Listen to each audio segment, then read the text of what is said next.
Ini saya nak terangkan berkenaan dengan kurikulum. Di sebelah kanan saya adalah yang kosong, yang belum kita isi apa-apa. Di sebelah kiri saya ini adalah yang kita telah isi sedetailnya. Jadi dekat sini, tuan-tuan perlu perhatikan apa yang saya ingin ceritakan, apa yang saya ingin nyatakan dalam video kali ini berkenaan dengan kurikulum. Alhamdulillah, pada video yang lepas kita telah tunjuk macam mana cara nak isi dekat description. Macam mana cara nak masukkan tajuk. Contoh tajuk di sebelah kiri ini, Daurah Kitab Jawharah Tauhid. Itulah yang perlu diisikan dekat your course title here. Dan Alhamdulillah, segala puji dan syukur penulis panjatkan kehadrat Allah SWT ini adalah contoh description yang perlu diisikan di description di sini. Di bawah ini, di bawah ni. Dan inilah gambar yang perlu diisikan di atas ini. Jadi hari ini kita tak nak bercerita panjang berkenaan dengan description. Ingin kita ceritakan berkenaan dengan kurikulum. Jadi kita tekan di pihak di kurikulum. Di sini pun kita tekan kurikulum. Saya ulang sekali lagi. Di kiri adalah yang kita telah isi. Yang di kanan adalah kosong. Jadi saya nak tunjuk macam mana cara kita nak isi kurikulum. Kurikulum adalah sangat penting untuk kita isi kerana ini adalah permulaan untuk kita masukkan segala video ataupun teks ataupun slide ataupun apa-apa berkenaan dengan kita punya pengajaran, pembelajaran kita. Baik, dekat sini, dekat kurikulum, kalau anda perasan dekat sini dia ada tulis penerangan. Okey. Lepas tu ada tajuk. Di bawah penerangan ada pengenalan kitab Jawharah. Adanya bab pertama, bab kedua, bab ketiga dan penutup. Jadi dekat sini, kalau anda ingin sama isi macam yang Habib Ali punya ini, iaitu Daurah Kitab Jawharah Tauhid ini, setelah anda dah siapkan di bahagian description, apa yang anda perlu nyatakan sekarang di bahagian kurikulum. Mula-mula sekali, dekat section ini, anda hanya masukkan contoh. Macam ini penerangan. Jadi anda bebas masukkan apa-apa tajuk dekat sini. Mungkin adalah kita bukan penerangan di awal-awal ini, kita adalah ingin menceritakan asas, contoh, ataupun pendahuluan, contoh. Jadi pendahuluan. Okey, itulah yang kita perlu letakkan dekat section, yang mana itulah maksud dia penerangan di pihak sebelah kiri ni. Cara isi dia macam ni.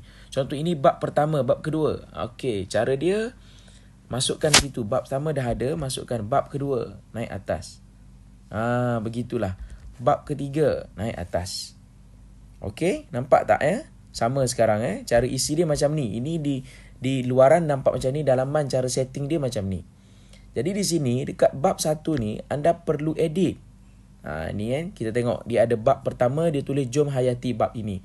Macam mana kita nak buat sama macam ni? Okey, kita tekan edit. Okey. Setelah tu kita tengok dekat content dengan adanya content dan lesson setting. So dekat sini apa yang kita kena masukkan, kita pergi mula-mula dekat content. Dekat content ni kita kena masukkan untuk bab ini saja apa gambar yang kita nak letak.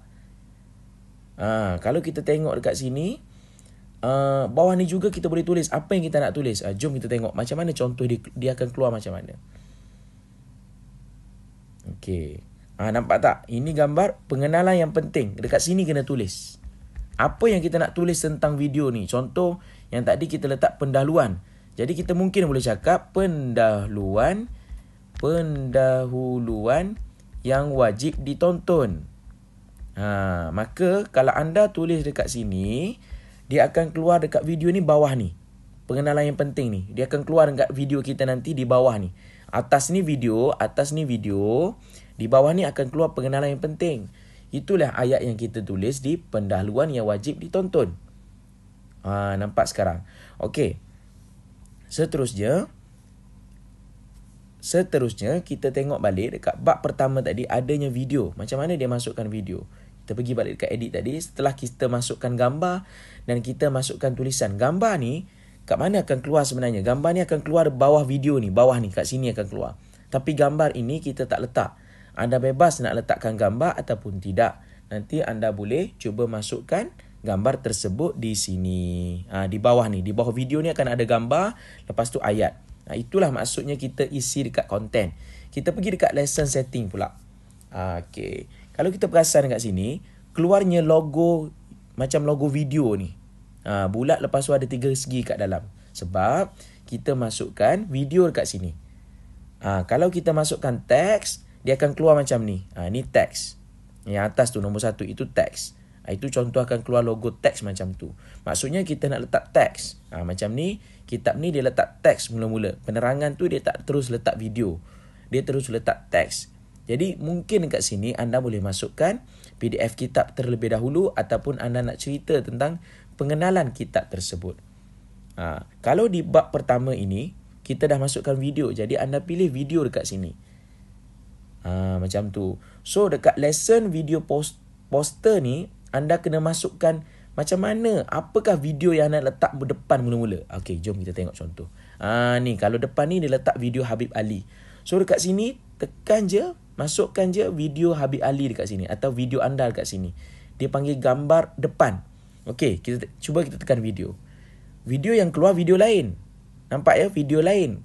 Video yang keluar tu video lah. Tapi dekat depan tu kita nak letak gambar. So gambar tu yang perlu dimasukkan dekat sini.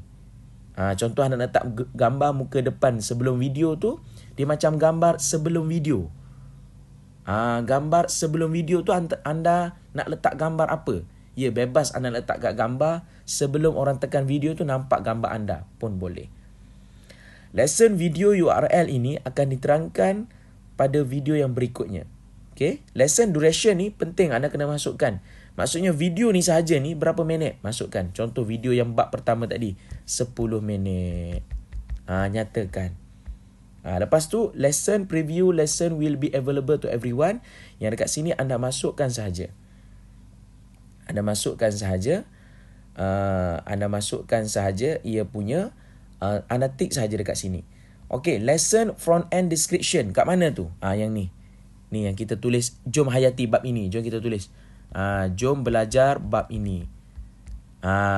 Nampak tak? Ini anda boleh reka sendiri apa anda nak letak ayat macam mana. Just saya tunjuk dekat anda hari ini macam mana cara nak isi kurikulum. So kita dah belajar nak isi konten macam mana, iaitu gambar dekat bawah video tadi. Kat sini gambar bawah video, yang teks dekat bawah ni adalah tulisan di bawah video.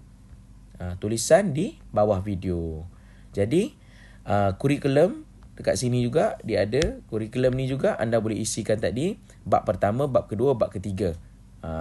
Jadi saya dah terangkan kepada anda macam mana cara nak isi kurikulum. Step seterusnya, tengok di bawah ni dia ada tulis tajuk 2. Jadi anda boleh buat yang baru kat sini. Tajuk. Tadi anda dah cerita tentang pendahuluan kan? Sekarang anda nak masuk bab. Tajuk. So cerita balik bab 1. Okey, bab 2. Okey, macam ni lah. Jadi dia akan keluar macam ni. Penerangan, bab 1, bab 2, bab 3. Okey, tajuk, bab 1, bab 2. Nampak tak? Jadi anda sudah faham sekarang macam mana cara nak isi kurikulum. Anda perlu nyatakan ini dulu. Nanti pada video seterusnya kita akan ajar anda macam mana cara nak upload video. Macam mana cara nak masukkan video di dalam kurikulum nanti. Okey, setakat itu dahulu untuk video kali ini. Terima kasih.